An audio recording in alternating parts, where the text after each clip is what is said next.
ನಿಮ್ಮ ಮುಖದಲ್ಲಿ ಏನಾದರೂ ಮೊಡವೆಗಳು, ಡಾರ್ಕ್ ಸರ್ಕಲ್ಲು ಅಂದರೆ ಪಿಗ್ಮೆಂಟೇಷನ್ ಆಗಿರುವಂಥದ್ದು ಏನಾದರೂ ಜಾಸ್ತಿ ಇದ್ದು ನೀವೇನಾದ್ರೂ ಬ್ಯೂಟಿಷಿಯನ್ಸು ಅಥವಾ ಪಾರ್ಲರ್ಗಳು ಅಥವಾ ಔಟ್ಸೈಡ್ ಆಗಿ ಎಕ್ಸ್ಟರ್ನಲ್ ಆಗಿ ಸ್ಕಿನ್ ಡಾಕ್ಟರ್ ಹತ್ರ ತೋರಿಸಿ ಪ್ರತಿದಿನ ಟ್ಯಾಬ್ಲೆಟ್ಸು ಮತ್ತು ಕ್ರೀಮ್ಗಳನ್ನ ಅಪ್ಲೈ ಮಾಡ್ತಾ ಇದ್ದೀರಾ? ಹಾಗಿದ್ರೆ ಈ ವಿಡಿಯೋನ ಸ್ಕಿಪ್ ಮಾಡಿದ್ರೆ ನೋಡಿ, ಇದಕ್ಕೆ ನಿಮಗೆ ಹೆಲ್ತ್ ಟಿಪ್ಪನ್ನು ನಾನು ಕೊಡ್ತೀನಿ. ಮೇನ್ ಥಿಂಗು ನಿಮ್ಮ ಸ್ಕಿನ್ ಹೆಲ್ತ್ ಇಂಪ್ರೂವ್ ಆಗಬೇಕು ಅಂದರೆ ಒಂದು ನಿಮ್ಮ ಹಾರ್ಮೋನಲ್ ಇಂಬ್ಯಾಲೆನ್ಸ್ ಏನಿರುತ್ತಲ್ವ ಅದು ಬ್ಯಾಲೆನ್ಸ್ಡ್ ಆಗಿರಬೇಕು.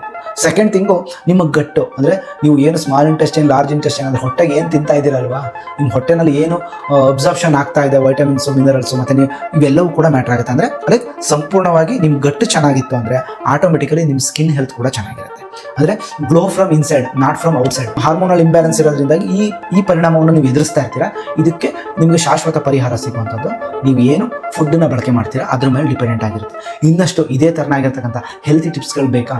ಹಾಗಿದ್ರೆ ನನ್ನ ಪೇಜನ್ನು ಫಾಲೋ ಮಾಡಿಕೊಂಡು ನನಗೆ ಹಾರ್ಮೋನಲ್ ಇಂಬ್ಯಾಲೆನ್ಸ್ ಅಂತ ಹೇಳಿ ಪಿಂಗ್ ಮಾಡಿ ನಾನು ನಿಮಗೆ ಹೆಲ್ಪ್ ಮಾಡ್ತಾ ಹೋಗ್ತೀನಿ ಸ್ನೇಹಿತರೆ.